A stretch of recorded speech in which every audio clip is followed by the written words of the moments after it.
এর যুবক ভাই তো পাও গুলা দিয়ে আপনি হাতটা রাখি একটু আয় মালিকের গুনাহ ছাড় গুনাহ ছাড়। তুই ভাবিস না তুই পুরা হয়ে মারা যাবি। আরে কে জানে এই মজলিসে এমন মানুষ আছে যার কাপড়ের কাপড় দোকানে চলে আসছে। এমনও তো হইতে পারে কালকেই খবর পাইতে পারে বয়ান করে গেল মাওলানা হাসান জামিল তো দুনিয়ায় নাই। কি নিয়ে দাঁড়াবেন আল্লাহর আদালতে বলেন তো? হ্যাঁ, কি নিয়ে দাঁড়াবেন? আমার তো নাই বুঝবারটা কিচ্ছু, আপনাদের হালত বলেন। এখন তো আফসোস করি আর কান্দি, হায় যৌবনের 32টা বছর পার করলাম, হায় কই ঘুরলাম, কি করলাম। প্রতিদিন যদি একবার করে সুবহানাল্লাহ পড়তাম তা আমল নামায় কতগুলো সুবহানাল্লাহ জমা হইতো। প্রতিদিন যদি 2 রাকাত করে নফল নামাজ পড়তাম তা আমল নামায় কতগুলো নফল নামাজ জমা হইতো।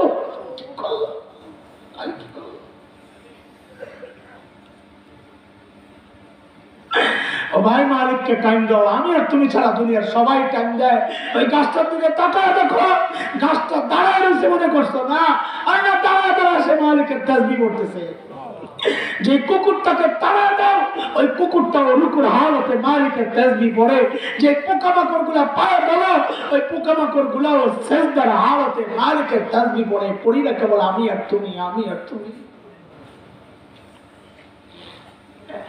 ওই জন্যই মালিক ডেকে ডেকে বলতেছেন, ইয়া আইয়ুহাল্লাযীনা আমানুত্তাকুল্লাহ ওয়াল তানজুর নাফসুম মা কদ্দামাত লিগাদিন ওয়াত্তাকুল্লাহ। ও ইমানদার, আখিরাতের ফিকির করো। প্রত্যেকের আখিরাতের জন্য চিন্তা করা দরকার যে আমার পুঁজি কি, কামাই কি, সম্বল কি, আমি কি নিয়ে দাঁড়াবো। আল্লাহ তাআলা আমাদেরকে আখিরাতের জন্য পুরোপুরি প্রস্তুত হওয়ার তৌফিক দান করেন। আল্লাহ তাআলা আমাদের এই আশুতিয়া রিয়াজুস সুন্নাহ মাদ্রাসাকে দারুল দেওবন্দের মতো কবুল ও মঞ্জুর করেন, আমিন। মাদ্রাসার সমস্ত জন্য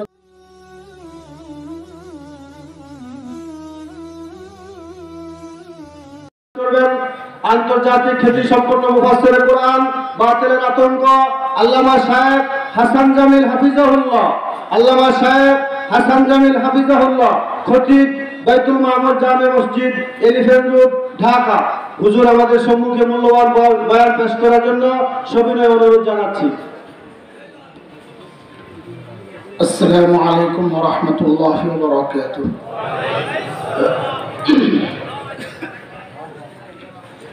سبحانك لا علم لنا إلا ما علمتنا إنك أنت العليم الحكيم.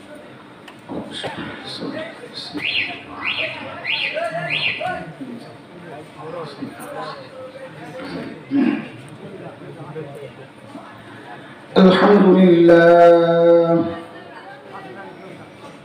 الحمد لله نحمده ونستعينه ونستغفره ونؤمن به ونتوكل عليه ونعوذ بالله من شرور أنفسنا ومن سيئات أعمالنا. من يهده الله فلا مضل له ومن يضلله فلا هادي له. وأشهد أن لا إله إلا الله وحده لا شريك له. وأشهد أن سيدنا وسندنا وحبيبنا ومولانا محمدا عبده ورسوله. اللهم صل على محمد وعلى آل محمد كما صليت على إبراهيم وعلى آل إبراهيم إنك حميد مجيد اللهم بارك على محمد وعلى آل محمد كما باركت على إبراهيم وعلى آل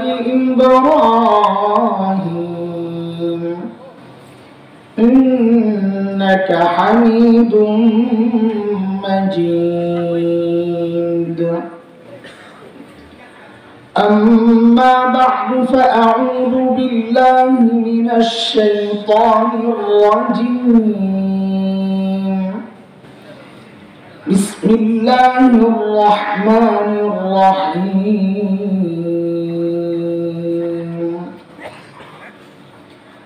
يا أيها الذين آمنوا اتقوا الله ولتنظر نفس ما قدمت لغد واتقوا الله إن الله خبير بما تعملون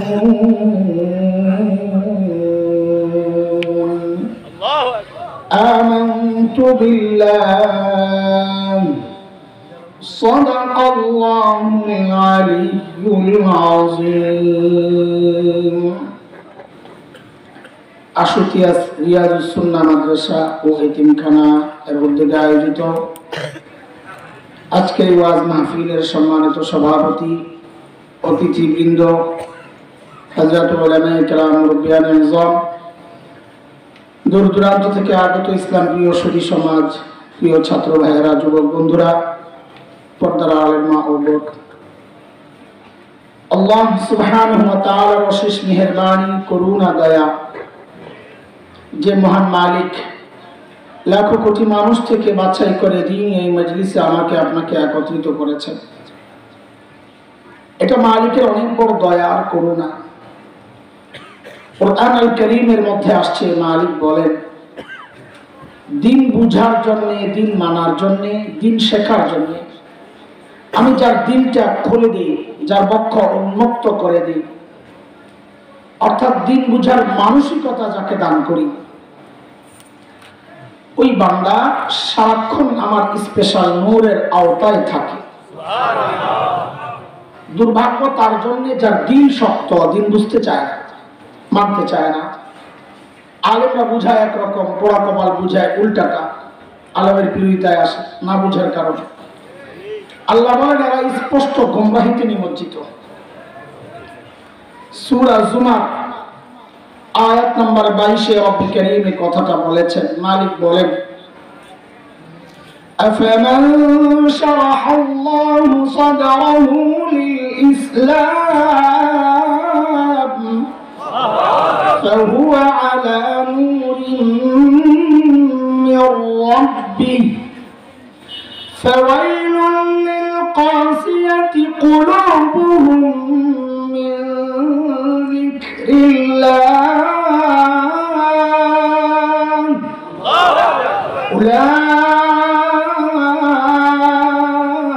أولئك في ضلال مبين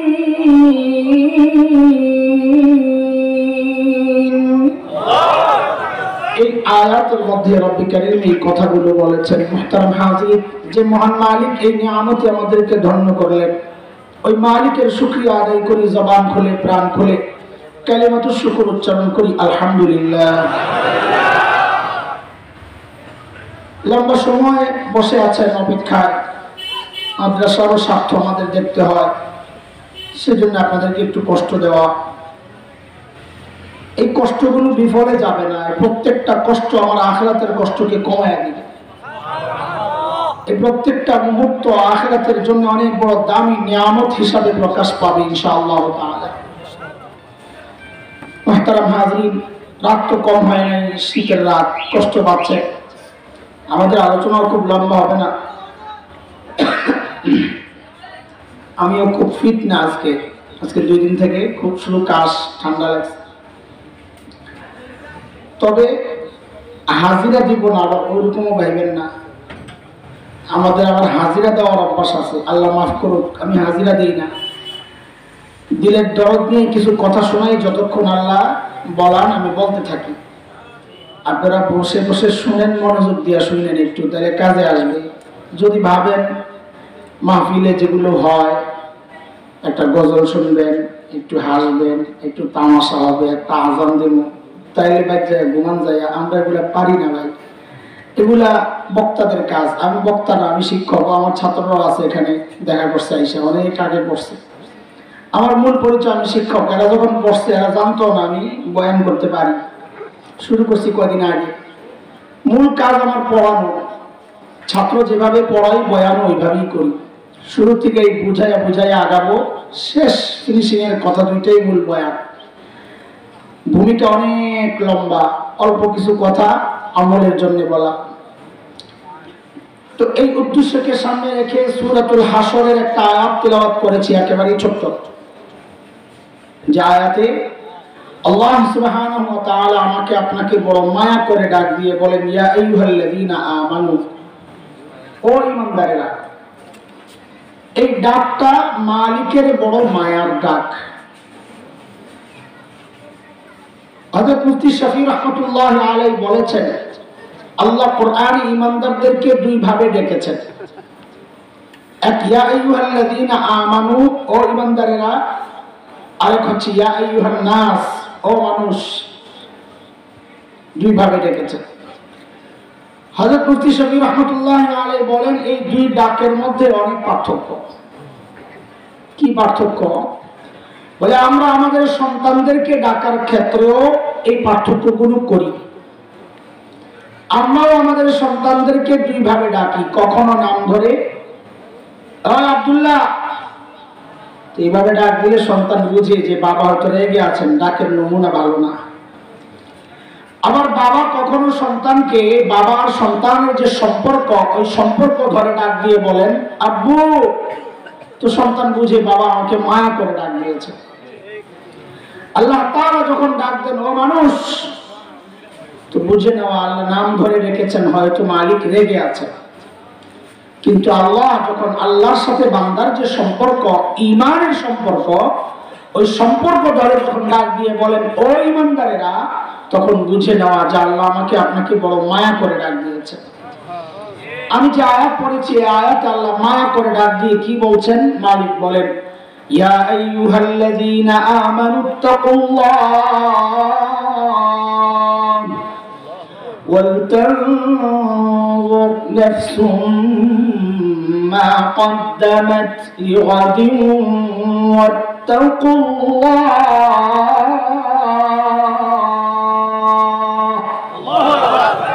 আল্লাহ তাআলা দুইটা হুকুম করেছেন। এক, ও ঈমানদারেরা আল্লাহকে ভয় করো, এক হুকুম। দ্বিতীয় হুকুম আল্লাহ করেন, ওয়ালতানজুর নাফসুম মা কদ্দামাত লিগাদ। প্রত্যেকটা মানুষের উচিত তার আখিরাত নিয়ে চিন্তা করা। আখিরাতের পুঁজি কি, কামাই কি, সম্বল কি, মালিকের সামনে আমি কি পেশ করব, আমার কি আছে, এটা প্রত্যেকের চিন্তা করা উচিত। কেউ বাঁচবে না। বলে চিন্তা করি বলি তো এই মজলিসে আসছি, না অন্য কোনো মাকসাদ আছে? আমি ভোট চাইতে আসছি আপনাদের কাছে। আপনারা জিলাপি পাইবেন, আশুটিয়ার মোহতামিম সাহেব আপনাদের পেসের জিলাপি খাওয়াইবো, 5 পেসের জিলাপি, সিন্নি, খিচুড়ি, কিচ্ছু না, পোড়া কপাল। তো এই মজলিসে আসছেন কি জন্য আপনারা? যেন ডেকের লাড়ালাড়ি হয়, ওখানে না যাবেন খাইতে, খাজার দরবারে। এখান থেকে আমরা ওয়াজ খাইয়া যাবো ইনশাআল্লাহ। আমরা জিলাপি না, আমরা কি খাইয়া যাবো বলেন না?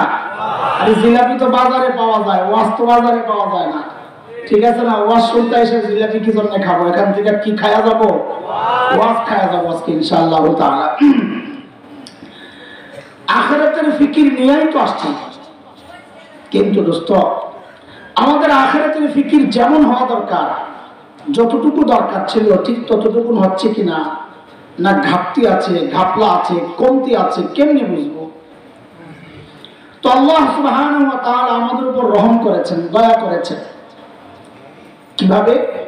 যে আমাদের সামনে মডেল রাখছেন, মডেল, নমুনা, যে তুমি তোমার ঈমানকে সাহাবীদের ঈমানের সাথে মিলাও। আমাদের মডেল কারা? সাহাবায়ে কেরাম। বলে তুমি তোমার ঈমানকে সাহাবীদের ঈমানের সাথে মিলাও, যদি মিলে তো তোমার ঈমান ঠিক আছে, নাইলে ভেজাল আছে। কথা কার? মালিক বলে فَإِنْ آمَنُوا بِمِثْلِ مَا آمَنْتُمْ بِهِ فَقَدِ اهْتَدَوْا وَإِنْ تَوَلَّوْا فَإِنَّمَا هُمْ فِي شِقَاقٍ।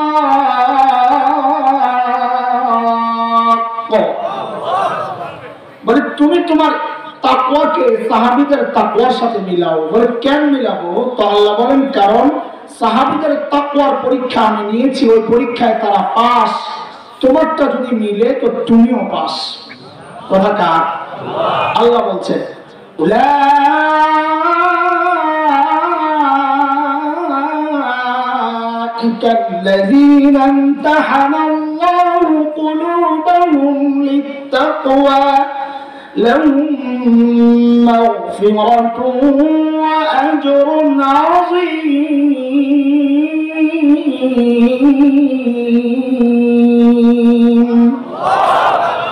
কাদের সাথে মিলাবো বলেন না? কাদের সাথে?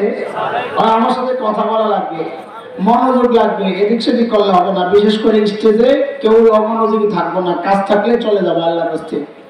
বয়ানের পুরা আজমতের সাথে না শুনলে আমারও মনোযোগ নষ্ট হয়ে যাবে। বিশেষ করে কথাবার্তা চলবে না, কোনো আওয়াজ আমার কানে না আসলে ভালো হয়। আপনাদেরও মনোযোগ পুরাপুরি, মনোযোগ না থাকলে চলে যান। এখানে কেউ জোর করে বসে রাখছে? হ্যাঁ, উঠলে 10 টাকা জরিমানা, এমন কোনো ঘোষণা আসছে নাকি? মোতায়েন তাহলে আগে আগে যান, থাকলে মনোযোগ দেওয়া লাগবে ইনশাআল্লাহ। ঘুম আসছে নাকি কেউ? আসেন, কেউ ঘুমাইছে? তো দেখি কে কে ঘুমাইছেন, একটু হাত তোলেন তো দেখি। আল্লাহু আকবার, মাশাআল্লাহ। এর অর্থ হলো মনোযোগ কম, মনোযোগ কম। মনোযোগ আরো লাগবে ইনশাআল্লাহ, ঠিক আছে? আল্লাহু আকবার। অমনোযোগী হয়ে বয়ান শুনলে আল্লাহ তাআলা নারাজ হন।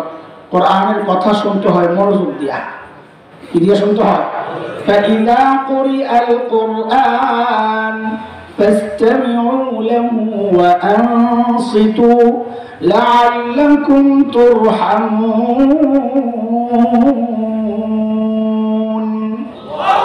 আল্লাহর কালামের তিলাওয়াত হইলে, আলোচনা হইলে বান্দার কাজ দুইটা, আল্লাহর কাজ একটা। বান্দার কাজ হইল চুপ থাকা, মনোযোগ দেওয়া। আল্লাহর কাজ রহমত নাযিল করা। আল্লাহু আকবার। আয় হায় হায়, আমাদের আমলকে কাদের সাথে মিলাইতে হবে ভাই? সাহাবায়ে কেরাম। হ্যাঁ, সাহাবীদের সাথে হুবহু মিলবে না, এটা বুঝাই নিয়েন। কারণ হলো যদি সাহাবীদের সাথে হুবহু মিলতো তো আমাদেরকে আল্লাহর এই যুগে না পাঠাইয়া ওই যুগেই পাঠাইত। ছোটবেলায় যদিও আমরা একটা গজল গাইতাম, তখন তো গলা খুব সুন্দর ছিল, আমার তেলাওয়াত করতাম খুব সুন্দর, গজল গাইতাম সুন্দর। এখন তো বাস ফাড়াও নাই, এখন সুরসুরে হয়ে গেছে। এটা ছেড়ে দিছি আল্লাহর রাস্তায়, যা কই যায় কি মরস যায় মর। তো ছোটবেলায় গজল গাইতাম একটা। আমি গজল গাবো না, টাইম লস করার সময় নাই, আমি এক লাইন শোনাইতেছি শুধু বুঝানোর জন্য। গাইতাম কি?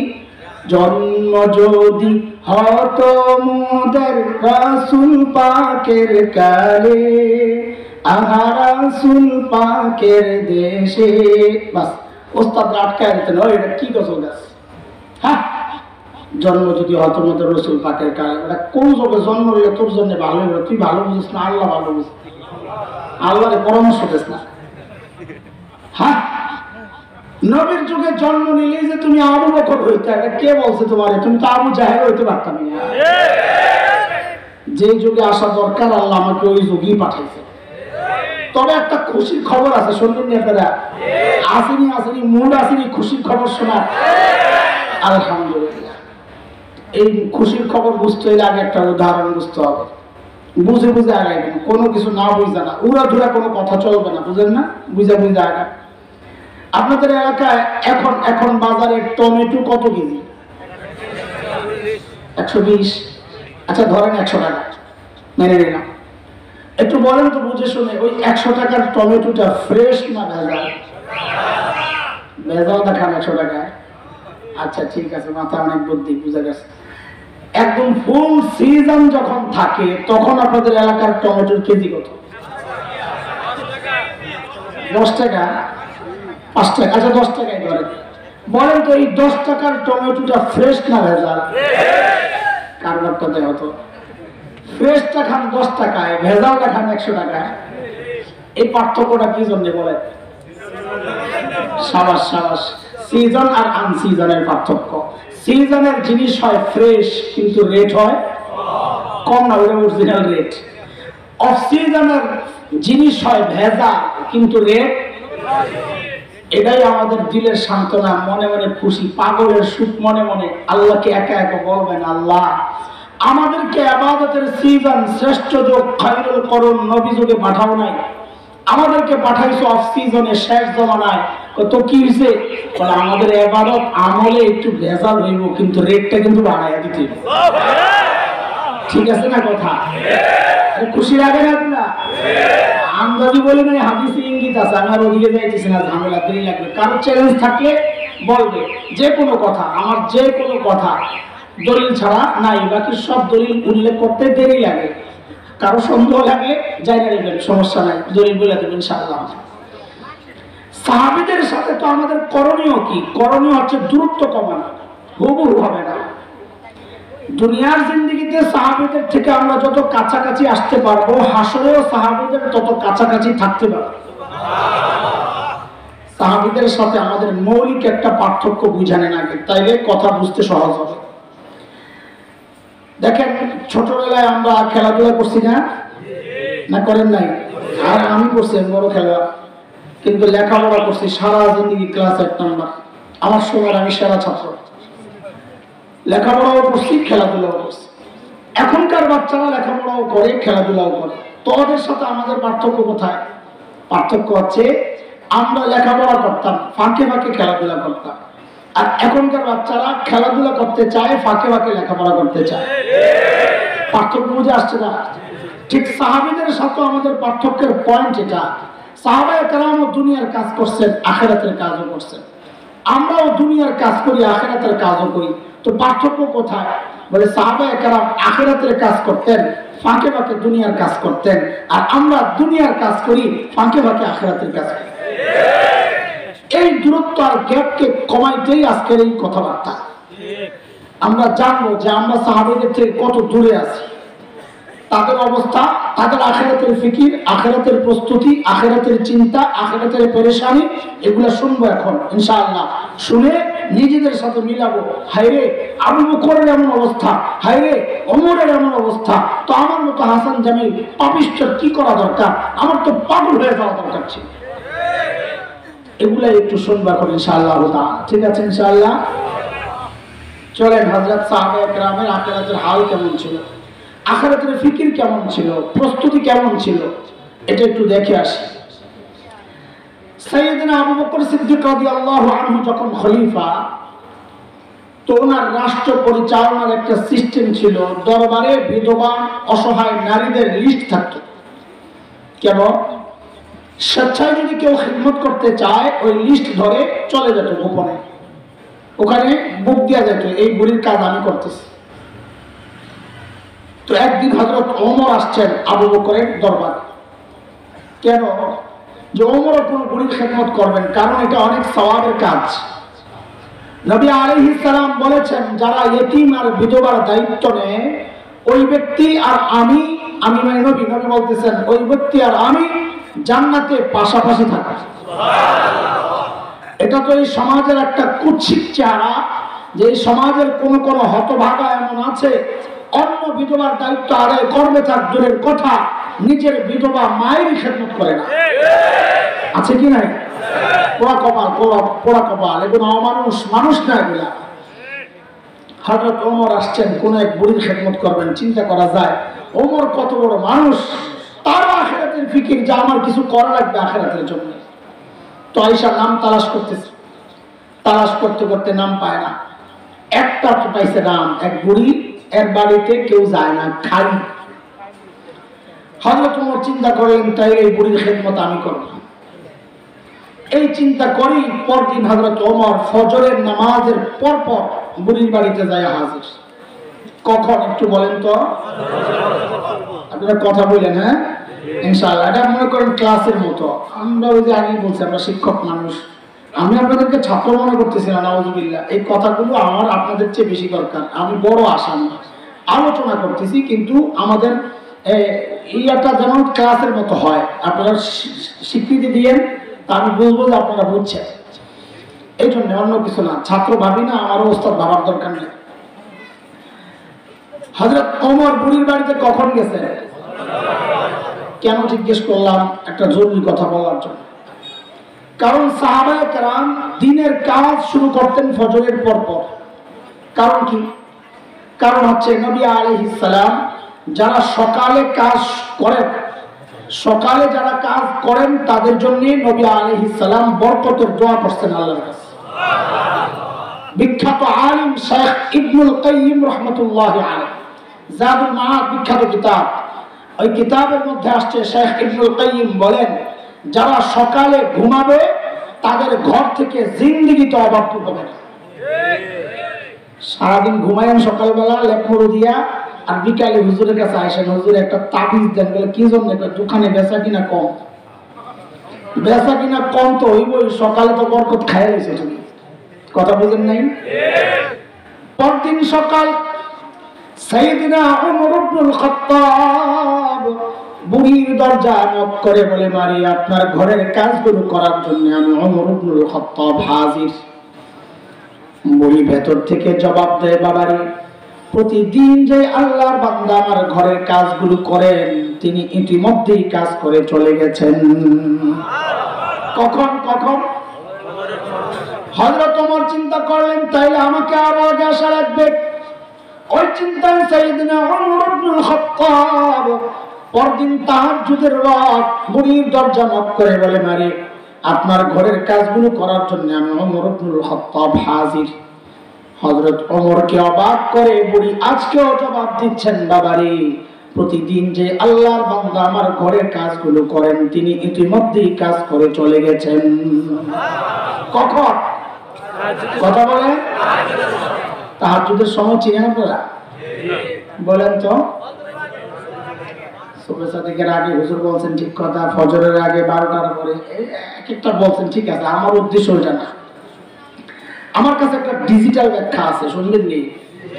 তাহাজ্জুদের ওয়াক্ত হলো এই যুগের পোলাপান ফেসবুক, ইন্টারনেট, ইউটিউব বন্ধ করে যখন ঘুমাইতে যায়, ওটা হলো তাহাজ্জুদ। রাত্রে যারা চুরি করতো ওই চোরদের এখন ব্যবসা খারাপ। কেন? যে ঘরে চুরি করতে যায় দরজা জানালার চিপা দিয়ে ফাঁক দিয়ে যখন দেয় মানুষটি ঘুমাইছে নি, দেয় কোনো না কোনো আল্লাহর বান্দা আসমানের দিকে মনে দিয়ে শুয়ে রয়েছে। গজব আইব নাকি? হাসো আমার তোরা, হ্যাঁ। এইবার যা হযরত ওমরের টনক মরছে, কিরে এত রাতে কে কাজ করার জন্য আসে? আমার কাজের দরকার নাই, আগে বুজুর্গ বাইর করা লাগবে, কে আল্লাহ বান্দা। ওই চিন্তায় হযরত ওমর পরদিনে ইশার নামাজের পর বুড়ির ঘরের সামনে এক ঝোপের আড়ালে চুপচাপ বসে আছেন, অপেক্ষা দেখবেন কে কাজ করার জন্য আসে। গভীর রাত, হযরত ওমর লক্ষ্য করলেন এক আল্লাহর বান্দা খালি পায়ে পা টিপে টিপে চোরের মতো বুড়ির বাড়ির দিকে আগাচ্ছে। হযরত ওমর রেডি, আহেন দেই কেডা আপনি? যেই না কাছে আসছে হযরত ওমর দাঁড়ায় গেছেন। ওই কে আপনি? বাপরে, ওমরের যে আওয়াজ! ওই মানুষটাও একা, রাত গভীর, এমন কোন অবস্থায় আমি যদি পড়তাম, কেউ যদি হঠাৎ দাঁড়ায়, হয় কে? আমি তো কাপড় চোপড় নষ্ট করে ফেলাইতাম। আল্লাহ, ওই ব্যক্তি ভয় পাবেন থাক দূরের কথা, উল্টা হযরত ওমর যাকে দেখলেন নিজে ছলকায় গেছেন। দেখেন ইনি আর কেউ না, খলিফাতুল মুসলিমিন আবু বকর সিদ্দিক রাদিয়াল্লাহু তাআলা। চিন্তা করা যায়, খলিফাতুল মুসলিমিন, রাষ্ট্রপ্রধান। খলিফাতুল মুসলিমিন বুঝে কি? কাপড় সিলায় খলিফা। রাষ্ট্রপ্রধান কি? রাষ্ট্রপ্রধান। রাতে বুড়ির বাড়ি কাম করে, কামলা। আবু বকর ধরছে, ওমর ধরছে, আবু বকর কি খবর? এই কি কারবার? পায়ের দিকে তাকায় দেখে জুতা নাই, খালি পায়ে। এটা বাংলাদেশের ফ্রেশ আর মসৃণ মাটি মনে করছে, ওখানে পাথরের টুকরা থাকে, কাটা কুটা থাকে। ধরছেন মরাই আর জুতা নাই কেন, আবু করে ওমর বড় মহব্বত করতেন, এমনি লাগিয়ে থাকতেন। ওই লাগা মানে 4 মিনিট লাগে না, আমি মারামারি। এই লাগা হলো কাছে কে বেশি আমল করতে পারে, ওই লাগা। কিন্তু মহব্বত করতেন খুব। ধরছেন দোস্ত জুতা কই, খালি পায়ে আসছেন কেন? কি জবাব দিলেন হযরত আবু বকর? আল্লাহু আকবার বলে, ওমর জুতা পরলে না চটচট আওয়াজ হয়, মানুষ জেনে যাবে। আমি তো কাউরে জানাইতে চাই না, আমি তো কেবল আমার মালিককে জানাইতে চাই। আল্লাহ, কি ইখলাস! আর আমরা আমল করি আর ডাইরেক্ট তাকাই, কেউ না দেখলে তো আমলে মজা যায়, কথা কয় না? হায় হায়, হযরত ওমর ধরলেন, এবার দোস্ত বুঝলাম, কিন্তু এই গভীর রাতে আপনি কেন আসছেন? আর আবু বকর সারাদিন প্রশাসনিক কাজে ব্যস্ত থাকেন, রাতের এই কাজগুলো আমাদেরকে দিলে হইতো না, আপনি কেন আসছেন দোস্ত? আমরা কি মরে গেছি নাকি? আবু বকর কি জবাব দিলেন? ও দোস্ত, ওই জবাবটাই আমার বয়ান, অল্প কথা, কিন্তু জবাবটা এখনই আমি আপনাদেরকে শোনাচ্ছি না। কেন? কারণ জবাবটার ওজন কত এটা বুঝতে হলে আগে আপনাকে আবু বকরের ওজন বুঝা লাগবে। কারণ ব্যক্তির ওজনের উপর কথার ওজন ওঠানামা করে। ধরেন আপনাদের শিবপুর বাজারে এক ভিক্ষুক আছে, ভিক্ষা করে করে খায়, সবাই চিনি। আপনাকে দেখে বলল, কালকে একটু দেখা করিস, তোরে খুশি করে দেবে। আপনি মনে মনে হাসবেন, বেড়া নিজে ভিক্ষা করে খায়, আবার আমারে খুশি করে, পাগল কথা। একই কথা যদি এলাকার এমপি সাহেব আপনাকে বলে, কালকে একটু দেখা করিস, তোরে খুশি করে দেবো, তখনও কি মনে মনে হাসবেন না আশাবাদী হবে? কেন?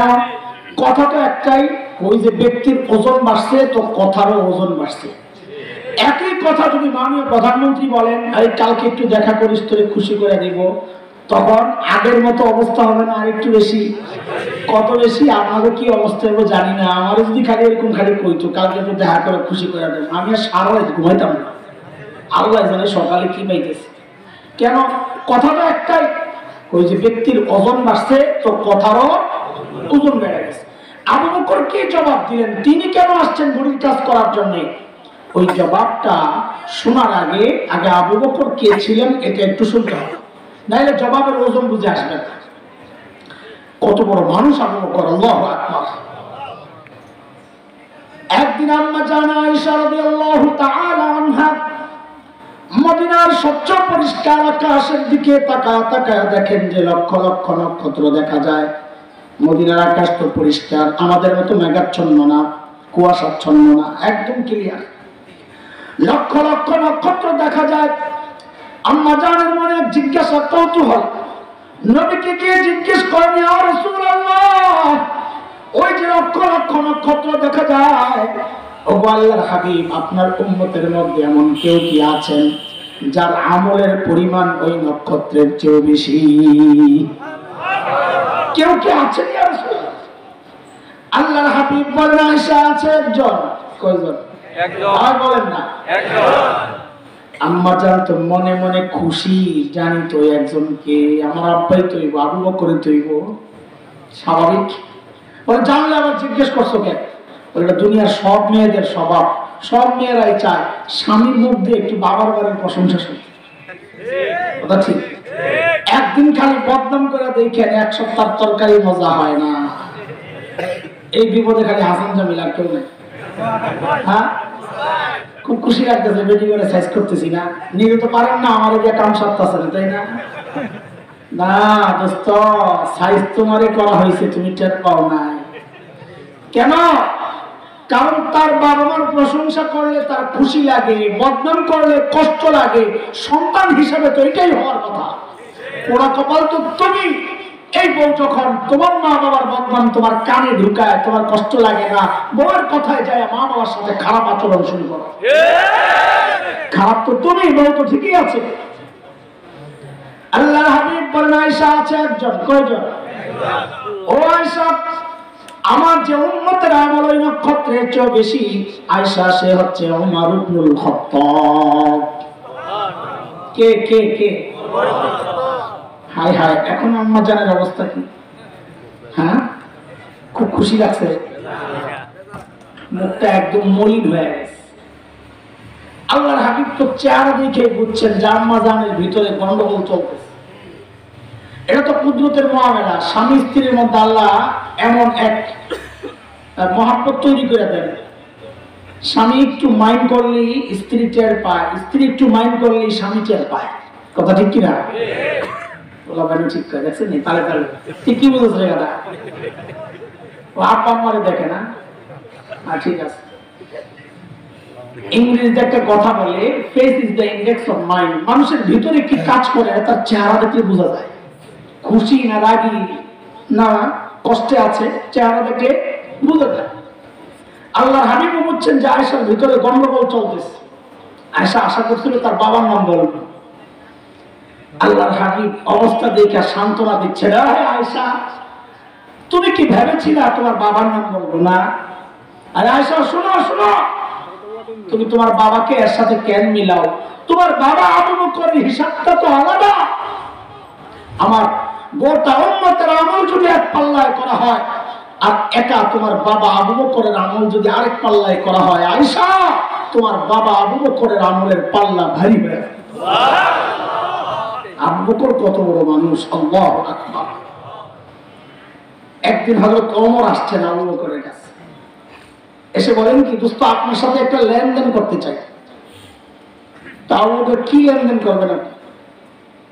তো বলে দোস্ত আমার সারা জিন্দগিতে যত আমল আমি করছি সব আমল ঘাটতি করে আপনাকে দিয়ে দিতে চাই।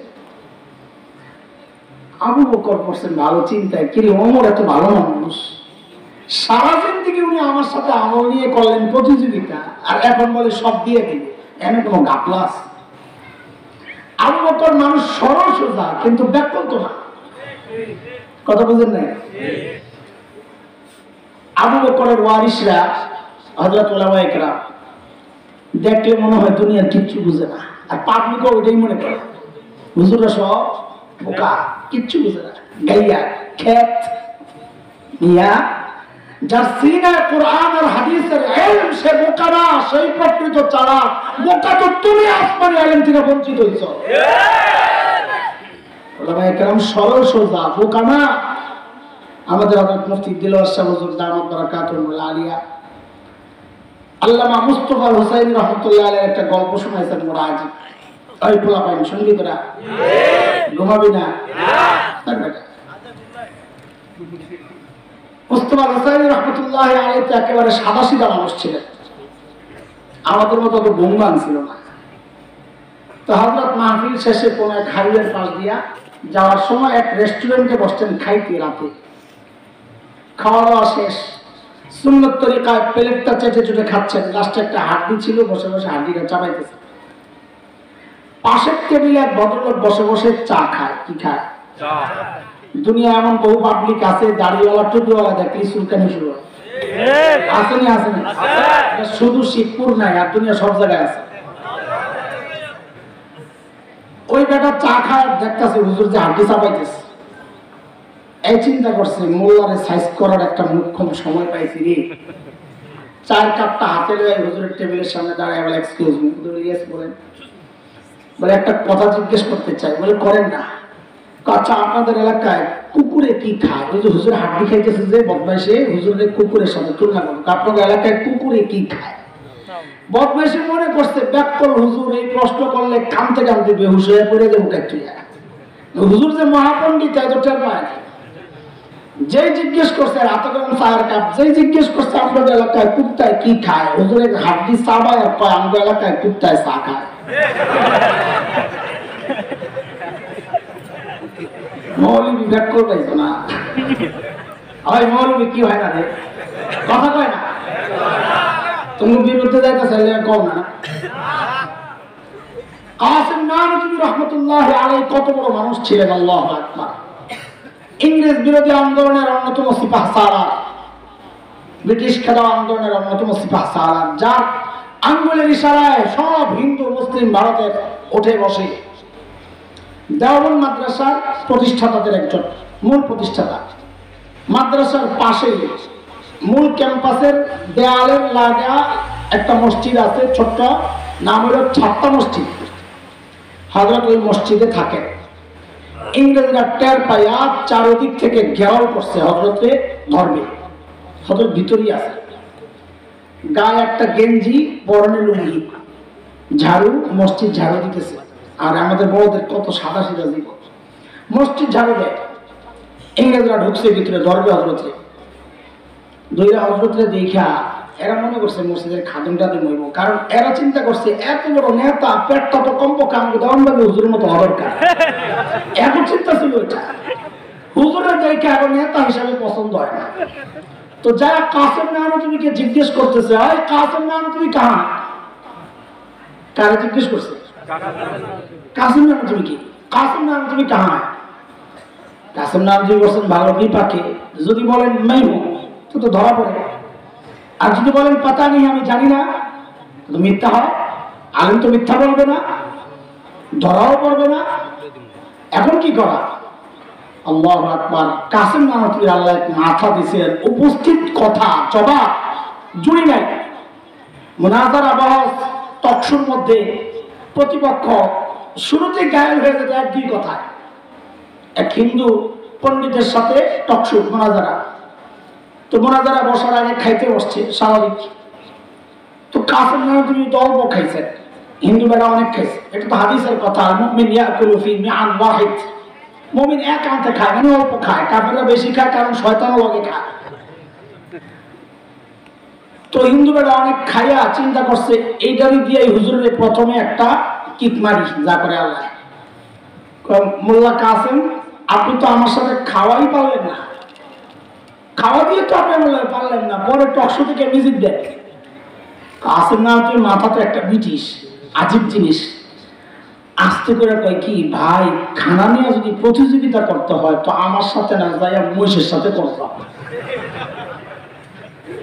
কি অবস্থা কোন তো দেখি, এরকম বোল্ড করে দিতাম হঠাৎ করে, এমন কথা বলে বলতো প্রতিপক্ষ একদম লাজবাব হয়ে যায়। আল্লাহ দিচ্ছেন এটা। তো যেই ইংরেজরা জিজ্ঞেস করছে ওই কাসেম নাম তুমি কাহা হয়,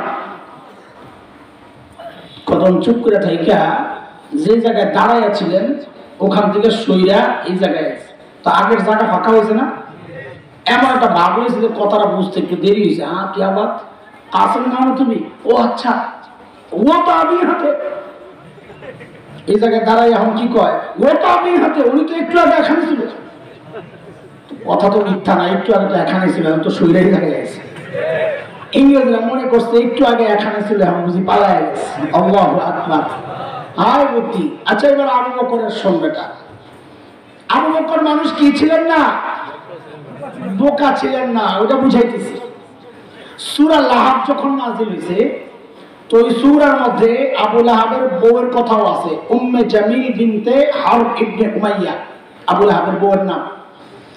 বেড়ির কথা যখন আসছে যে তোরেও সাইজ করা হইলো, বেড়িতে এমনি খেপা আগের থেকে, এমন যখন নতুন করে শুনছে এর বিরুদ্ধে ফরমান জারি হয়েছে, রাগে ক্ষোভে ক্রোধে বড় একটা পাথর হয়েছে নবীর মারলে, ওই মোহাম্মদ লইয়ে ছুটছে কাবার দিকে।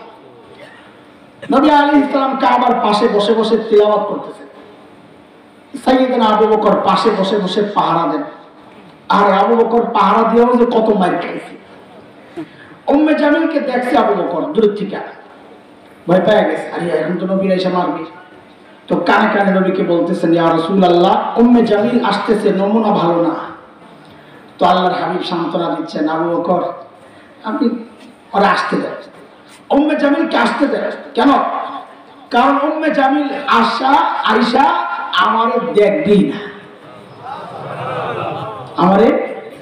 কারণ কি করে? নবীর মুজিজা আল্লাহ আগে জানায় রাখছেন, সূরা বনী ইসরাইল আয়াত 45, আল্লাহ আগে জানায় রাখছেন কি فإذا قرأت القرآن جعلنا بينك وبين الذين لا يؤمنون بالآخرة حجابا مستورا। নবী আপনি যখন তিলাওয়াত করবেন তো আপনার আর বেঈমানদের মাঝখানে আমি নিরাপত্তা পর্দা দিয়ে দিব, এরা আপনাকে দেখবেই না। সুবহানাল্লাহ। ঠিকই উম্মে জামিল আয়েশা খালি খোঁজে, আবু বকরের পিছনে দেয়, সামনে দেয়। আবু বকর তো বুঝছে চান্দু তুমি তো নবীরে দেখো না, ধরছে আবু বকর রে, ওই মোল্লা। তখন তার মোল্লা কয় নাই, যেটা কইছে আমি সময়ের শব্দ দিয়া ব্যাখ্যা দিলাম আর কি। ওই মোল্লা, তোর দোস্ত কই, মোহাম্মদ কই? এখন আবু বকর যদি বলেন লা আদরি, আমি জানি না, তাহলে তো আবু বকরের সিদ্দিক কাটা যাবে, আবু বকর মিথ্যাবাদী। আর যদি বলেন এই যে, তা আবু বকর মাইর খাবে, কারণ আবু বকর বলবেন এই যে, উম্মে জামিল করবো কই যে, এত দেয় না, খাইবো মায়ের আবু বকর। আবু বকর মানুষ কি ছিলেন না রে? যেই জিজ্ঞেস করছে মোহাম্মদ কই, তা আবু বকর আসতে করে কয় খুঁজে দেখো না। কি খুঁজে দেখো, আমারে কেন জিজ্ঞেস করো? আল্লাহু আকবার, কত চালাকির কথা। আচ্ছা, হিজরতের সময় নবী আর আবু বকর মদিনার পথে, কাফেররা খুঁজতেছে, ধরলি তো 100 ওট। এই খবর ছড়ায় গেছে বহুদূর, এমন জায়গায় খবর গেছে যারা নবীও চিনে না, আবু বকরও চিনে না, কিন্তু ঘুরতেছে যদি লেগে যায়, পাইলে তো 100 ওট। বহু দূরে এক জায়গায় ধরা পড়ছে নবী আবু বকর এক কাফেলার হাতে। আবু বকর সামনে, নবী পেছনে। আবু বকরকে ধরে জিজ্ঞেস করতেছে, মাম্মা তোমার সাথে এই লোককে? আবু বকর বলছেন ভালো বিপদে, যদি বলে লা আরিফ, আমি এর চিনি না, তো সিদ্দিক কাটা যায়, মিথ্যাবাদী। আর যদি বলেন ইনি আমার নবী, তো নবীর কল্লা যায়। আবু বকর বড় চালাক, যে জিজ্ঞেস করছেন মাম্মা এই লোককে তোমার সাথে, আবু বকর আস্তে করে জবাব দেন, হ্যাঁ রাজুল ইয়াহদিনি, এই লোকটা আমারে রাস্তা দেখায়। আপনি তো সুবহানাল্লাহ বলছেন না, বুঝে এবার বুঝে আরেকবার পড়েন। সেটা হলো, এরা তো মনে করছে আবু বকর রাস্তা চিনে না, ওই পিছনের বেটা পিছন থেকে গাইড করে, ডাইনে বামে, সোজা যান, ডাইনে যান, বামে যান, এরা মনে করছে এটা। কিন্তু আবু বকরের মতলব ওইটা ছিল না। আবু বকরের মতলব ছিল হাযার রাজুল ইয়াহদিনি ইলাল জান্নাহ, এই লোকটা আমার জান্নাতের রাস্তা দেখায়। মিথ্যা হয়েছে? নিজে মিথ্যাবাদী হয়েছে, নবীরও হারাইছে, মিথ্যাও বলা লাগে নাই, নবীরও হারানো লাগে নাই। কেন? আবু বকর মানুষ বোকা না। আর বুঝে আসছে এই কথা? সাইয়েদনা ওমর যখন বললেন, আবু বকর আমার সারা জিন্দেগীর আমল আপনাকে দিয়ে দিতে চাই, আবু বকর আস্তে করে বললেন, ওমর বুঝলাম, কিন্তু একটু বলেন না আমার কি দেওয়া লাগবে, আগে ওইটা কর। হযরত ওমর বললেন, আবু বকর বেশি কিছু চাই না, বেশি কিছু চাই না। বলে কমটাই কি? বলে ওই যে হিজরতের সময় নবীর সাথে সাউর গুহায় যে 3 দিন লুকায়া ছিলেন, ও আবু বকর ওই 3 দিনের আমল আমারে দিয়ে দিবেন, আমি আমার সারা জিন্দেগীর আমল আপনাকে দিয়ে দিব। অবস্থা কয়দিন মাত্র, বিনিময়ে সারা জীবন। আর 3 দিন মিলল, বোঝা গেল কোন গোমর আছে। সাইয়েদনা ওমর কি বুঝলেন গোমর, যে আমার সারা জিন্দেগীর আমলের চেয়ে আবু বকরের 3 দিনের দাম বেশি। কি গোমর ছিল? চলেন একটু গোমরটা বার করে আসি, দেবেন একটু? সাউর গুহায় ঢুকা লাগবে কিন্তু, রাজি আছি ইনশাআল্লাহ? চলেন যাই। সাউর গুহার ভেতরে ঢোকার আগে চলেন গুহার মুখটা একটু বন্ধ করি। আপনাদের ওয়াজের পরীক্ষা হইব, দেখি ওয়াজ মনে রাখেননি আপনারা, না ভুলে যান। গুহার মুখের মধ্যে জানি কে কে বাসা বানাইছে? মাকড়সার, কবুতর, না ওয়াজ মনে আছে মাশাআল্লাহ। এইবার আসল পরীক্ষা দিয়ালাম, কবুতরের ডিম পারছিল কয়টা? দেখি কে কইতে পারে। 2টা, একটাও না, একতলা বাসা বোঝা গেল, একটাও না। কেন এত কম জাতের কবুতর যায় এখানে বাসা বানাইছে? না আমি আন্দাজে একটা কথা। এখন কোন কোন মুরব্বী বুজুর্গ মনে মনে চিন্তা করতে পারেন, নবীর সাথে সংশ্লিষ্ট একটা গল্প নিয়ে আমি তামাশা করতেছি। হ্যাঁ ভাই, আমি তামাশাই করতেছি। কেন? কারণ মুহাদ্দিসরা বলেছেন কবুতরের গল্পটা পুরাই জাল, বানোয়াট, মিথ্যা কথা। কবুতরই ছিল না, আমরা বসে বসে ডিম গনি। এই দোষ আপনাদের না, এই দোষ আমাদের। এই ওয়াজটা আমরাই শুনেছি আপনাদের। হায় হায়, মাকড়সার জালের ব্যাপারটাও বর্ণনার দিক থেকে দুর্বল। তবে মুহাদ্দিসরাই বলেছেন কারো ফজিলত বর্ণনার ক্ষেত্রে, কারো মর্যাদা আলোচনার ক্ষেত্রে দুর্বল বর্ণনা যদি আসে এটাকে চালানো যায়। সেই হিসাবে মাকড়সার জাল বিষয়ে আমি একটা কথা বলবো। তার আগে আপনাদেরকে জিজ্ঞেস করি, খুব বুঝা বুঝা কথা আনা, আমি কিন্তু লাইনে আছি, আপনি ভাইবেন আমি কই কই ঘুরতেছি না, জায়গাতেই আছে। পরে যায় বুঝবেন কেন এই কথাগুলো বলতেছি ইনশাআল্লাহ। বলেন আপনারা, বুঝে বলেন, গুহার ভেতরে কে? নবী আর মাশাআল্লাহ। আচ্ছা, আল্লাহ তাআলা যদি চাইতেন তার প্রিয় হাবিব এবং হাবিবের হাবিব দুইজনের নিরাপত্তার জন্য গুহার মুখটাকে পাথর দিয়ে একদম লেভেল করে, যেন বোঝা না যায় এখানে গুহা আছে, গুহার ভেতরটাকে জান্নাতের টুকরা বানাইয়া দিতে পারতেন কি পারতেন না? পারতেন না? পারতেন? আল্লাহ তা করেছে না? করে মুখের মধ্যে কবুতর মাকড়সার জাল বুনে দিলেন। কারণ হচ্ছে মাকড়সার জাল অনেক শক্তিশালী, কাফেররা ওটা ছিদ্র করে ছিন্ন করে ভেতরে ঢুকতে পারবে না। এমন না, দুর্বল। মাকড়সার জাল শক্তিশালী না দুর্বল? কত দুর্বল কোরআন বলছে। সূরা আনকাবুত মাকড়সার নামে একটা সূরা আছে কোরআনে। সেই সূরায় আল্লাহ মাকড়সার জাল সম্পর্কে কি বলেন? ওয়া ইন্না আহওয়ানাল বুয়ুতি লাবাইতুল আনকাবুত। জগতের মধ্যে সবচাইতে দুর্বল ঘরের নাম হচ্ছে মাকড়সা ঘর। স্বাভাবিকভাবেই প্রশ্ন জাগে, তো এই দুর্বল ঘর দিয়ে আল্লাহ তার নবী আর আবু বকর, নবীর বন্ধু, নিজের বন্ধু আর নবীর বন্ধুর বন্ধু, ইনাদেরকে দুর্বল মাকড়সার জাল দিয়ে কেন নিরাপত্তা দিলেন? চাইলে তো শক্তিশালী ভাবে নিরাপত্তা দিতে পারতেন, কেন করলেন? খেয়াল করেন, বোঝার জিনিস। আল্লাহ আমাদেরকে জানায় দিয়েছেন, রে আমার বান্দারা শোনো, আমি যদি আমার দিন বাঁচাতে চাই তা আমার ট্যাঙ্ক কামান লাগে না, বোমারু বিমান লাগে না, সাবমেরিন লাগে না, পারমাণবিক অস্ত্র লাগে না, লাখো সৈন্যের দরকার হয় না। আমি আমার দিন বাঁচাইতে চাইলে মাকড়সার জাল দিয়ে বাঁচাই দিতে পারি।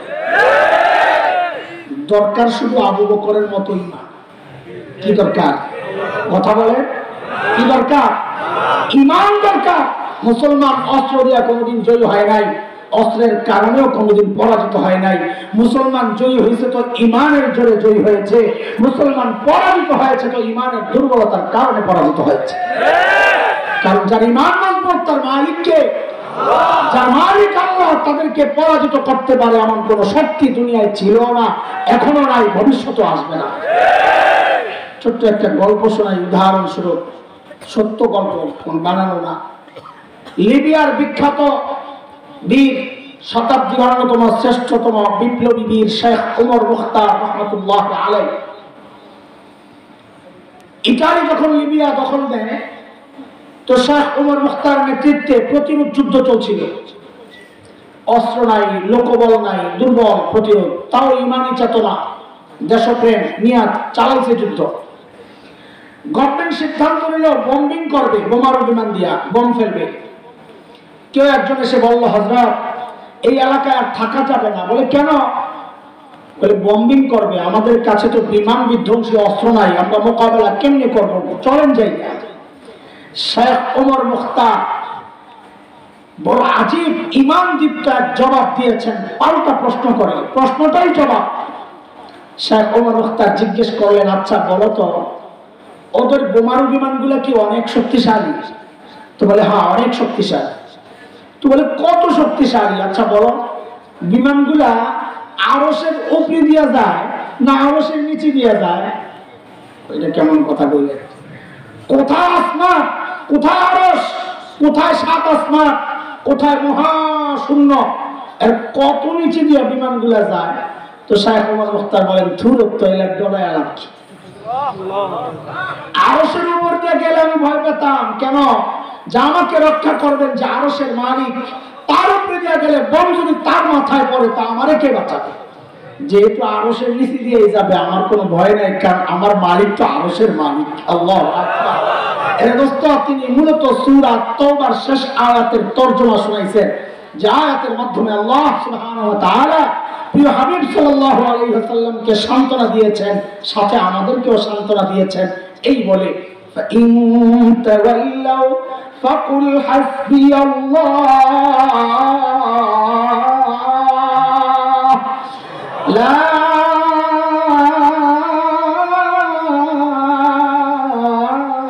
إله إلا هو عليه توكلت وهو رب العرش العظيم।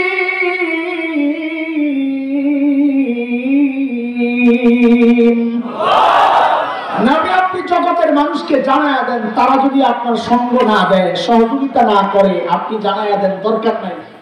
আপনাদেরকে আমরা বলি, দ্বীনি বিষয়ে আলেমদের সাথে যদি সঙ্গ না দেন, দরকার নাই।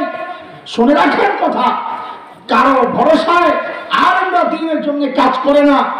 মনে রাখেন কথা, আল্লাহ তাআলা বলেন, নবীকে শিখায়া দিচ্ছেন, আপনি বলে দেন, দরকার নাই, হাসবি আল্লাহ, আমার জন্য আমার আল্লাহ যথেষ্ট, আমার আল্লাহর ক্ষমতা জানো, রব্বুল আরশিল আযীম, তিনি আরশে আযীমের মালিক, যার মালিক আরশে আযীমের রব, তাদের পরাজয় নাই। এটাই ইতিহাস। নমরুদের মালিক ছিল না, নমরুদ পরাজিত হয়েছে। খলিল ইব্রাহিমের মালিক ছিল, খলিল জিতে গেছেন। ফিরআউনের মালিক ছিল না, ফিরআউন পরাজিত হয়েছে। হযরত মূসার মালিক ছিল, মূসা জিতে গেছেন। উতবা, শাইবা, আবু লাহাব, আবু জাহল, উমাইয়াদের মালিক ছিল না, তারা পরাজিত হয়েছে। বিলাল হাবশী গোলাম, কিন্তু তার মালিক ছিল, বিলাল হাবশী জিতে গেছেন। ওইটার ইতিহাস, কিয়ামত পর্যন্ত ইতিহাস এইভাবেই চলবে। সাম্প্রতিক কালে আমরা দেখেছি, দুর্বল পাগড়িওয়ালা, জুব্বাওয়ালা, পাঞ্জাবিওয়ালা মোল্লা, তালেবানরা, ওই কুত্তা আর আমেরিকা, যাদের মালিক নাই, আল্লাহ নাই, তারা ওই মালিক ওরা তালেবান, যাদের মালিক আল্লাহ, তাদের কাছে কুত্তার মতো পিঠা খায়া, কুত্তার মতো দাঁড়াতে রাখতে হয়েছে।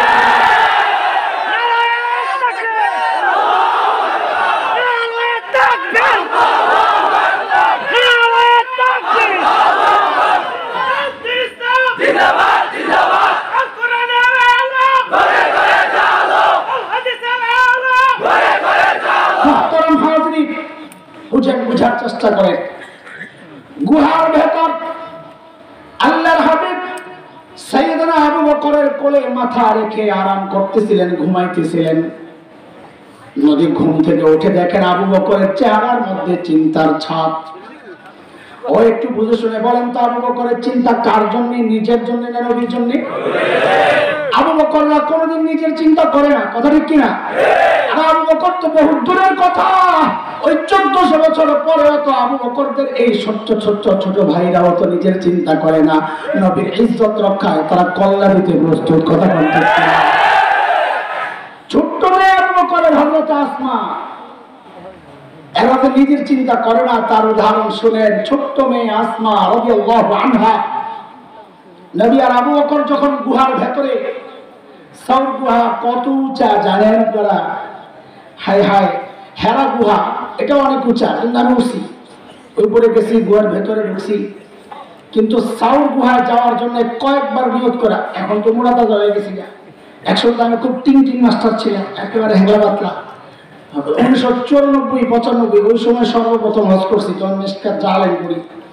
ওই সময় নিয়ত করছিলাম উঠবো, এখন তো সম্ভব না। ওই সময় কাছে যাই, উপরের দিকে তাকায় দেখি পাহাড়ের মাথার মধ্যে যে মানুষগুলা, ওগুলাকে দেখতে মনে হয় যেন সাদা পিঁপড়ার লাইন। ওই দিকে আমি বলছি, আমার দ্বারা সম্ভব না, আমি উপরে উঠলে আমার পরে হেলিকপ্টার দেন আমাকে।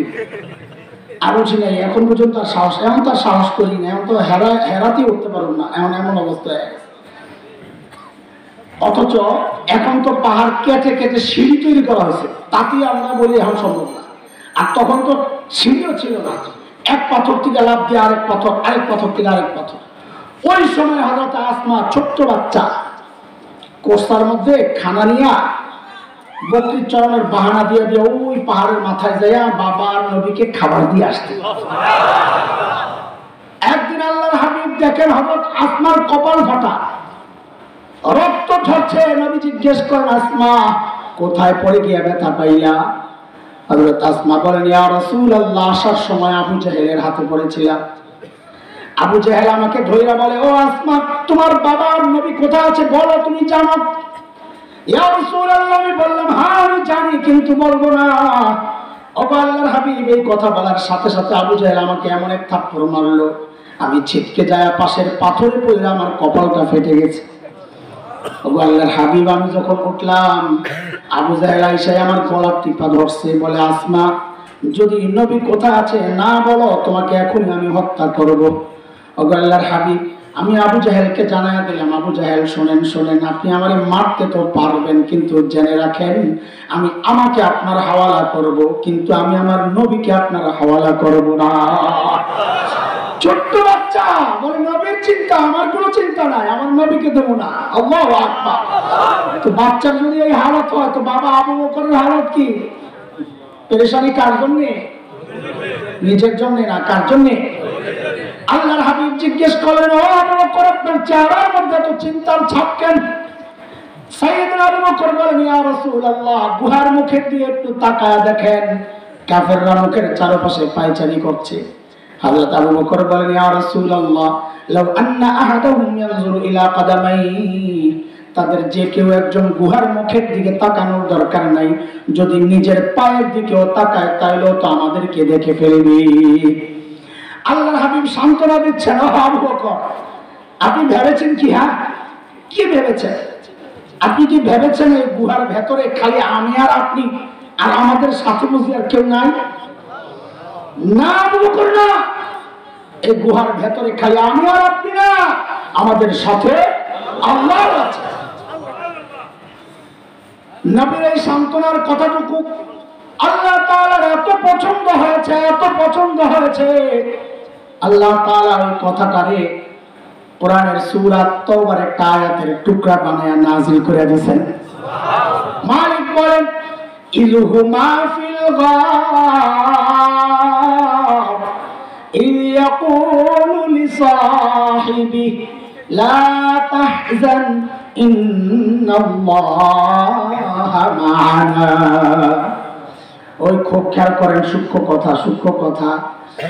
ইযহুমা ফিল গার, দুইজন যখন গুহায়, কোরআনের কথা এটা, দুইজন যখন গুহায়, ইয়াকুলু লিসাহিবি, একজন যখন তার সঙ্গীকে বললেন, একজন মানে নবী, সঙ্গী মানে হায় হায়, আবু বকরের মর্যাদা কই গেছে খবর আছে?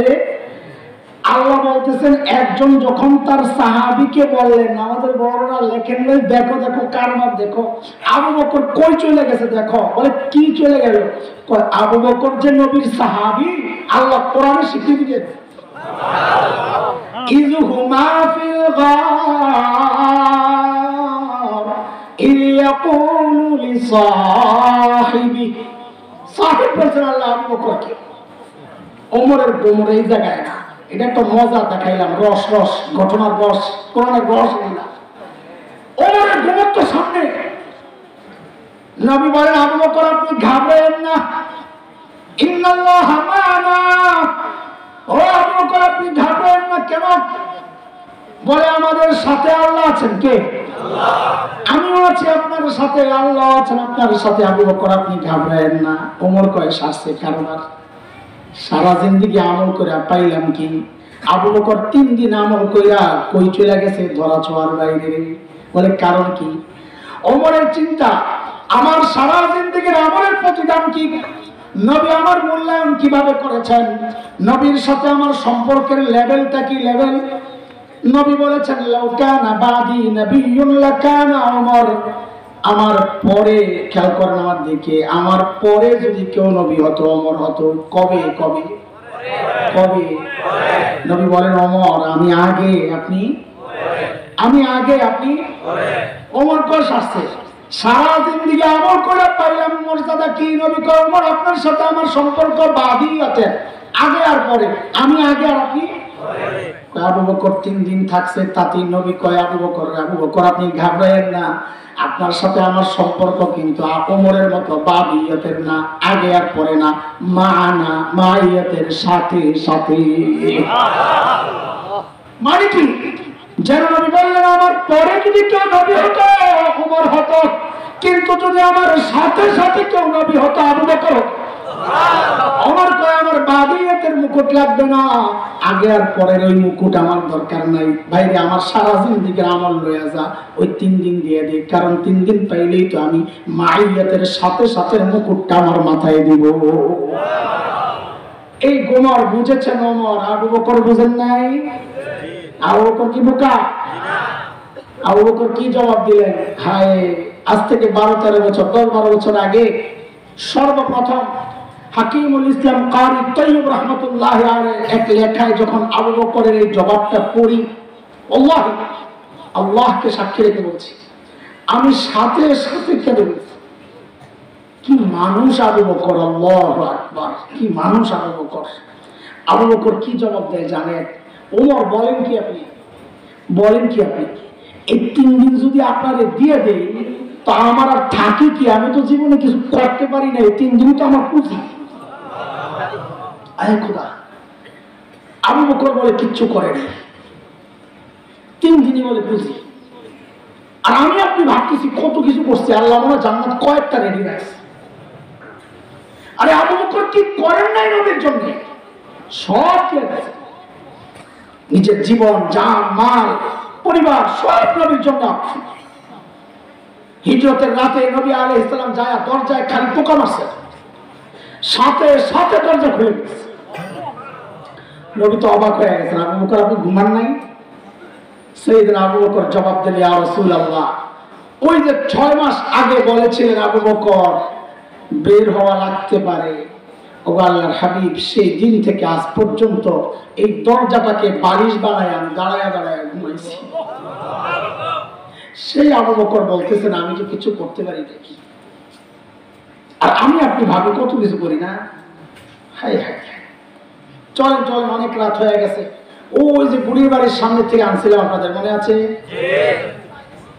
ওমর ধরলেন আবু বকর এই বুড়ির কাজ করার জন্য, আপনি কে?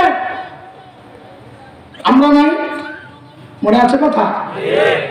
হ্যাঁ, লাইন হারালেন না। তা আবু বকর কি জবাব দিলেন? বলেছিলাম আবু বকরের জবাবটার ওজন বুঝতে হলে আগে আবু বকরের ওজন বুঝা লাগবে। আবু বকর কত বড় মানুষ। আবু বকরের মর্যাদা যদি শোনাইতে থাকি ভাই সারা রাত শেষ হবে। আমি আবু বকরের গিয়ে অনেক পড়েছি, অনেক পড়েছি, যত পড়ি ততই মুগ্ধ হই। আর কি মানুষ আবু বকর, আল্লাহু আকবার। নবীদের মধ্যে 4 জেনারেশন নবী আছে। খলিল ইব্রাহিম আলাইহিস সালাম একজন, তার ছেলে ইসহাক আলাইহিস সালাম দ্বিতীয়, তার ছেলে ইয়াকুব আলাইহিস সালাম তৃতীয়, তার ছেলে ইউসুফ আলাইহিস সালাম চতুর্থ। আবার নিচের থেকে ধরলেও 4 জেনারেশন। সাহাবীদের মধ্যে 4 জেনারেশন সাহাবী আবু বকর ছাড়া কে? আবু বকরের বাবা আবু কুহাফা রাদিয়াল্লাহু আনহু মক্কা বিজয়ের দিন মুসলমান হয়েছেন, 1 জেনারেশন সাহাবী। ছেলে আবু বকর দ্বিতীয় জেনারেশন সাহাবী। আবু বকরের মেয়ে হযরত আসমা তৃতীয় জেনারেশন সাহাবী। হযরত আসমার ছেলে আব্দুল্লাহ ইবনে জুবাইর চতুর্থ জেনারেশন সাহাবী। 4 লাইন সাহাবী, আল্লাহু আকবার। জানতেন কথা? আপনাদেরকে বলা হয় যে 4 জেনারেশন বাংলাদেশ পাইছে, কয়জন খুঁজে পাবে? দেখা যাবে আপনার দাদার বাপ বাংলাদেশ পায় নাই, পাকিস্তান আমলে ছিল অথবা ব্রিটিশ আমলে ছিল। কথা বলেন নাই আপনারা? আচ্ছা, না বলতে থাক। চলেন ওই বুড়ির বাড়িতে যায় আমরা আমাদের মূল জায়গার দিকে চলে যাব। ওমর ধরছেন আবু বকর এই গভীর রাতে আপনি কেন আসছেন? কাজগুলো তো আমরাও করতে পারতাম। তো সাইয়েদনা আবু বকর কি জবাব দিচ্ছেন? ওই জবাবটা আমি আপনি যদি দিতাম তো জবাবটা ছিল খুবই স্বাভাবিক জবাব, নরমাল জবাব। কিন্তু জবাবটা কার? আবু বকরের। জবাবটা কার? আবু বকরের ওজন হিসাবে জবাবটা চিন্তা করেন। আমার দিকে তাকায় না, কার দিকে তাকায়? আবু বকরের দিকে তাকায়। আবু বকর বলতেছেন, হ্যাঁ ওমর, এই কাজগুলো আপনাদেরকে দিলেও পারতাম, কিন্তু ভাই আমি কি আমার আখিরাত কামাই করব না? খালি আপনারাই আখিরাত কামাবেন, আমার আখিরাত লাগবে না। আবু বকর বলে এখনো আখিরাত কিনা বাকি রয়েছে। অথচ নবী সুসংবাদ শোনাইছেন আবু বকর ফিল জান্নাহ, আবু বকর জান্নাতি। নবী জীবিত অবস্থায় আবু বকরকে ইমামতির জায়গায় দাঁড় করায় দিয়েছেন। সেই আবু বকর বলতেছেন আমি কি আমার আখিরাত কামাই করব না? আখিরাতের ফিকির আর চিন্তা, ভয়, পেরেশানি, টেনশন কিভাবে তাদেরকে গ্রাস করেছে। সাইয়েদনা ওমর এত বড় মানুষ। এক হাদিস তো শোনাইলাম ওমর সম্পর্কে। নবী বলেছেন লাউ কানা বাদি নবিয়্যুন লাকানা ওমর, আমার পরে নবী হলে ওমর হতো। এটাও তো কম মর্যাদার কথা না। এক হাদিসে নবী বলেছেন ওমর ফিল জান্নাহ, ওমর জান্নাতি।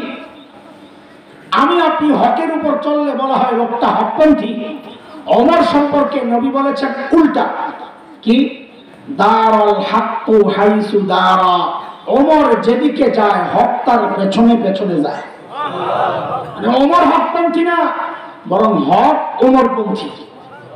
নবী বলেছেন ওমর সম্পর্কে, ওমর যে রাস্তা দিয়ে যায় শয়তান আর ওই রাস্তায় থাকে না, আরেক রাস্তায় চলে যায়। ওমর সম্পর্কে নবী বলেছে জান্নাতে আমি ওমরের বাড়িটা দেখে আসছি, কি যে সুন্দর বাড়ি, সুবহানাল্লাহ, কি যে সুন্দর বাড়ি। আমার মন চাইছিল একটু বাড়িটার ভেতরে ঢুকি, না জানি ভেতরটা কত সুন্দর, কিন্তু আমি ঢুকি নাই। কেন? বাপরে, ওমরের যে আত্মমর্যাদা, যে গায়রত, যে প্রেস্টিজ, ওমর যদি মাইন্ড করে, এই জন্য আমি ঢুকি নাই।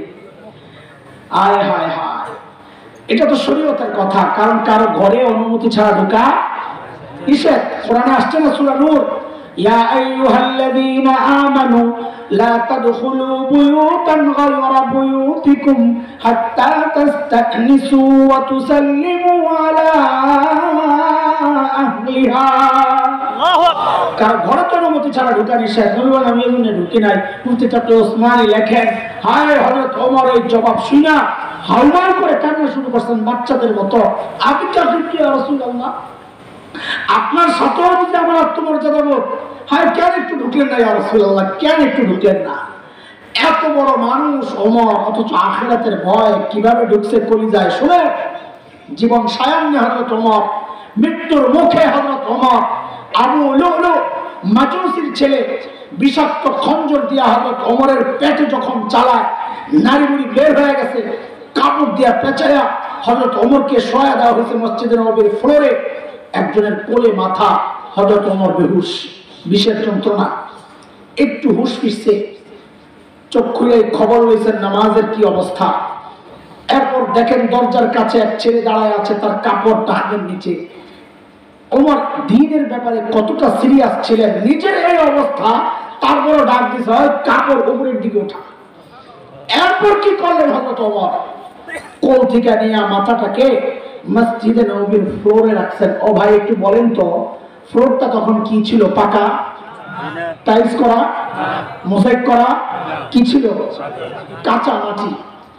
আয় হায় হায়, জান্নাতি ওমর, প্রায় অর্ধ জাহান শাসন করা ওমর নিজের মাথাটাকে নিয়ে জমিনের উপর রাখলেন। রাইখা গালগুলাকে মাটির সাথে হযরত ওমর ঘষেন আর কান্দেন, ঘষেন আর কান্দেন, আর বলতেছিলেন, ওয়াইলুল লাকা ইয়া ওমর ইল্লাম ইয়াগফির লাকা রাব্বুক। ওমর, তোমার রব যদি তোমারে ক্ষমা না করে, ওমর তোমার জন্য কিন্তু ভয়ঙ্কর বিপদ অপেক্ষা করতেছে। হায়, কোথায় ওমর, কোথায় আমরা? সাইয়েদনা আবু বকর এত বড় মানুষ, অথচ আবু বকর আখিরাতের ভয়ে, আল্লাহর আদালতের দাঁড়াতে হবে ওই ভয়ে নির্জনে দূরে যায় কাঁদতেন আর নিজের ধিক্কার দিতেন। ইয়াবনা আবি কুহাফা, ওরে আবু কুহাফার বেটা, তুই মানুষ কেন হইলি রে? তুই মানুষ কেন হইলি? এখন আল্লাহর সামনে তুই কেমনে দাঁড়াবি? আবু বকর, আবু বকর গাছ দেখলে আবু বকর কাঁদতেন, গাছ দেখা দেখা কাঁদতেন আর বলতেন, ইয়া লাইতানি কুনতু ওয়ারাকা মিনাশ সাজারা, অতকাল হায় আমি মানুষ না হয়ে যদি গাছের পাতা হতাম, তো জীবজন্তু আমার চাবায়া চাবায়া খায়া বলতো, আমাকে আর আল্লাহর আদালতে দাঁড়াইতে হইতো না। এখন দাঁড়ায় আমি জবাব কি দিব, কেমনি দিব? এর দোস্ত, কোথায় আবু বকর, কোথায় ওমর, আর কোথায় আমি আর তুমি? এমন টেনশন আর চিন্তা তো করার দরকার ছিল আমার মতো জালিমের। অথচ আমি তো বটেই, অধিকাংশের মুখের দিকে তাকাইলে মনে হয় মানুষটার আখিরাতের কোনো ফিকির নাই, আখিরাতের কোনো চিন্তা নাই। কেন রে ভাই, আমি জিজ্ঞেস করি একটু, কেন এমন হইল? কে আমাকে আপনাকে গ্যারান্টি দিল যে আমাদের মৃত্যু যন্ত্রণা হবে না? কে গ্যারান্টি দিতে বলেন? আর আমার তো গ্যারান্টি দেওয়া মানুষ, ওমর উফিল জান্নাত। আমাকে আপনাকে কে গ্যারান্টি দিল যে আমাদের কবরে আযাব হবে না? আবু বকর তো গ্যারান্টি পাওয়া মানুষ। আমাকে আপনাকে কে গ্যারান্টি দিচ্ছে যে আমরা জান্নাত পাওয়া যাবো? কেন এমন গাফেল, কেন এমন গাফেল? আরে বাবা, চুল পাইকা সাদা, গুনা দাড়ি পাইকা সাদা, এখনো তুমি গুনা ছাড়তে পারো না, কবে ছাড়বা বাবা? সারা জিন্দেগি মালিকের গোলামি করো নাই, মাখলুকের গোলামি করেছ, বিবির গোলামি করেছ, সন্তানের গোলামি করেছ, নেতার গোলামি করেছ, দাড়ি সাদা হয়ে গেছে, তুমি কি আর মালিকের গোলামি করবে না? কবে আসবা মালিকের কাছে? এর যুবক ভাই, তো পাও গুলা দিয়ে আমি হাতটা রাখি একটু, আয় মালিকের হাত, গুনা ছাড়, গুনা ছাড়। তুই ভাবিস না তুই পুরা হলে মারা যাবি, আরে কে জানে এই মজলিসে এমন মানুষ আছে যার কাপড়ের কাপড় দোকানে চলে আসছে। এমন তো হইতে পারে কালকে খবর পাইতে পারে বয়ান করে গেল মাওলানা হাসান জামিল তো দুনিয়ায় নাই। কি নিয়ে দাঁড়াবেন আল্লাহর আদালতে বলেন তো? হ্যাঁ, কি নিয়ে দাঁড়াবেন? আমার তো নাই বুঝবার একটা কিচ্ছু, আপনাদের হালত বলেন। এখন তো আফসোস করি আর কান্দি, হাই যৌবনে 32টা বছর পার করলাম, হাই কই ঘুরলাম, কি করলাম। প্রতিদিন যদি একবার করে সুবহানাল্লাহ পড়তাম তা আমার নামে কতগুলো সুবহানাল্লাহ জমা হইতো। প্রতিদিন যদি 2 রাকাত করে নফল নামাজ পড়তাম তো আমার নামে কতগুলো নফল নামাজ জমা হইতো।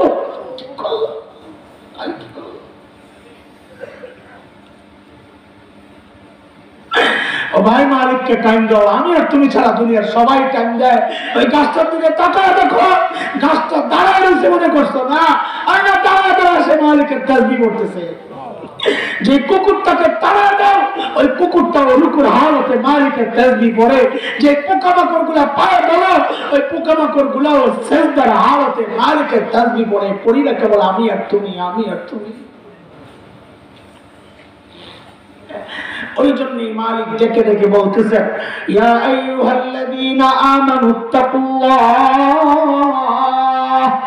ওয়াল তানজুর নাফসুম মা কদ্দামাত লিগাদিন ওয়াত্তাকুল্লাহ।